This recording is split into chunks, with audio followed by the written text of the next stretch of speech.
ابو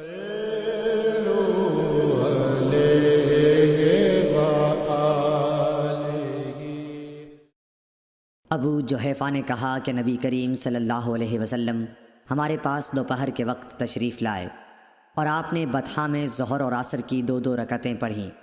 آپ کے سامنے عنزہ گاڑ دیا گیا تھا، اور جب آپ نے وضو کیا تو لوگ آپ کے وضو کے پانی کو اپنے بدن پر لگا رہے تھے۔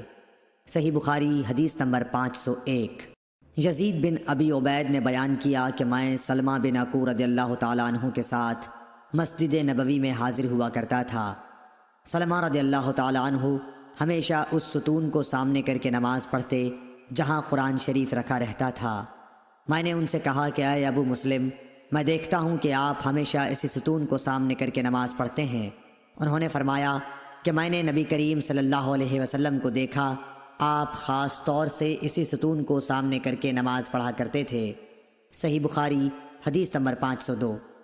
انس بن مالک رضی اللہ تعالیٰ عنہ نے کہا کہ میں نے نبی کریم صلی اللہ علیہ وسلم کے بڑے بڑے صحابہ رضوان اللہ علیہم اجمعین کو دیکھا کہ وہ مغرب کی اذان کے وقت ستونوں کی طرف لپکتے، اور شعبہ نے عمرو بن عامر سے، انہوں نے حضرت انس رضی اللہ تعالیٰ عنہ سے اس حدیث میں یہ زیادتی کی ہے، یہاں تک کہ نبی کریم صلی اللہ علیہ وسلم حجرے سے باہر تشریف لاتے۔ صحیح بخاری حدیث نمبر 503۔ عبداللہ بن عمر رضی اللہ تعالیٰ عنہ نے کہا کہ نبی کریم صلی اللہ علیہ وسلم بیت اللہ کے اندر تشریف لے گئے، اور اسامہ بن زید، عثمان بن طلحہ اور بلال رضی اللہ تعالیٰ عنہ بھی آپ کے ساتھ تھے۔ آپ دیر تک اندر رہے، پھر باہر آئے، اور میں سب لوگوں سے پہلے آپ کے پیچھے ہی وہاں آیا۔ میں نے بلال رضی اللہ تعالیٰ عنہ سے پوچھا کہ نبی کریم صلی اللہ علیہ وسلم نے کہاں نماز پڑھی تھی؟ انہوں نے بتایا کہ آگے کے 2 ستونوں کے بیچ میں آپ نے نماز پڑھی تھی۔ صحیح بخاری حدیث نمبر 504۔ عبداللہ بن عمر رضی اللہ تعالیٰ عنہ سے روایت ہے کہ حضرت صلی اللہ علیہ وسلم کعبے کے اندر تشریف لے گئے، اور اسامہ بن زید، بلال اور عثمان بن طلحہ حجبی بھی آپ کے ساتھ تھے۔ پھر عثمان رضی اللہ تعالیٰ عنہ نے کعبے کا دروازہ بند کر دیا، اور آپ صلی اللہ علیہ وسلم اس میں ٹھہرے رہے۔ جب آپ باہر نکلے تو میں نے بلال رضی اللہ تعالیٰ عنہ سے پوچھا کہ نبی کریم صلی اللہ علیہ وسلم نے اندر کیا کیا؟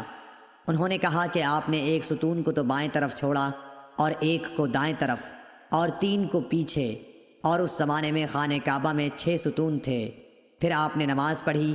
امام بخاری نے کہا کہ ہم سے اسماعیل بن ابی ادریس نے کہا، وہ کہتے ہیں کہ مجھ سے امام مالک نے یہ حدیث یوں بیان کی کہ آپ نے اپنے دائیں طرف 2 ستون چھوڑے تھے۔ صحیح بخاری حدیث نمبر 505۔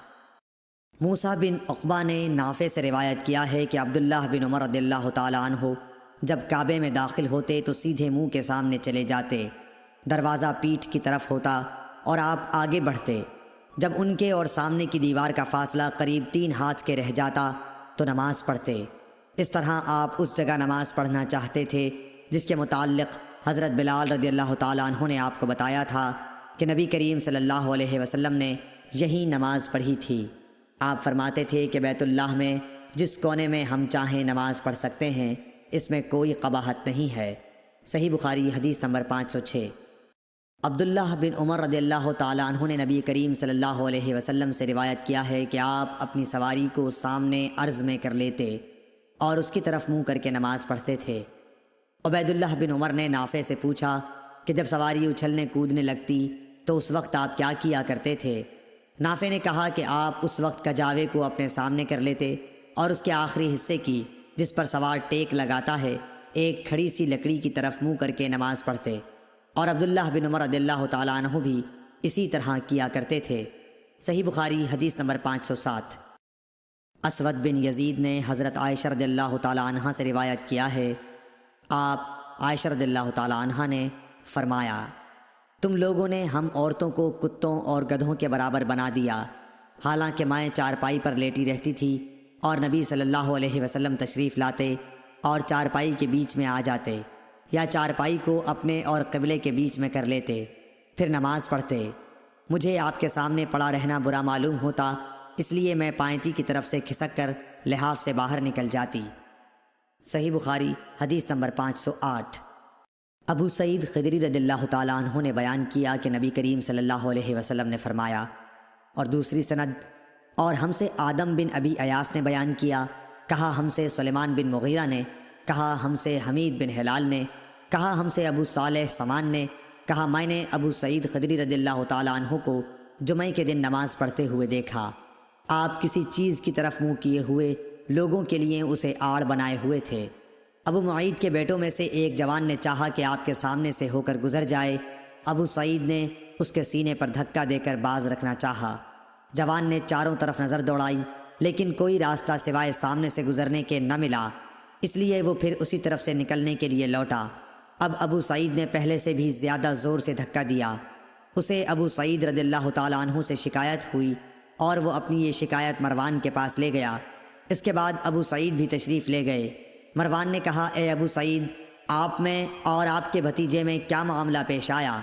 آپ نے فرمایا کہ میں نے نبی کریم صلی اللہ علیہ وسلم سے سنا ہے، آپ نے فرمایا تھا کہ جب کوئی شخص نماز کسی چیز کی طرف منہ کر کے پڑھے اور اس چیز کو آڑ بنا رہا ہو، پھر بھی اگر کوئی سامنے سے گزرے تو اسے روک دینا چاہیے، اگر اب بھی اسے اصرار ہو تو اس سے لڑنا چاہیے، کیونکہ وہ شیطان ہے۔ صحیح بخاری حدیث نمبر 509۔ بصر بن سعید کو زید بن خالد نے ابو جہیم عبداللہ انصاری رضی اللہ تعالیٰ عنہ کی خدمت میں ان سے یہ بات پوچھنے کے لیے بھیجا کہ انہوں نے نماز پڑھنے والے کے سامنے سے گزرنے والے کے متعلق نبی کریم صلی اللہ علیہ وسلم سے کیا سنا ہے۔ ابو جہیم نے کہا کہ رسول اللہ صلی اللہ علیہ وسلم نے فرمایا تھا کہ اگر نمازی کے سامنے سے گزرنے والا جانتا ہے کہ اس کا کتنا بڑا گناہ ہے تو اس کے سامنے سے گزرنے پر 40 تک وہیں کھڑے رہنے کو ترجیح دیتا۔ ابو نضر نے کہا کہ مجھے یاد نہیں کہ بصر بن سعید نے 40 دن کہا یا مہینہ یا سال۔ صحیح بخاری حدیث نمبر 510۔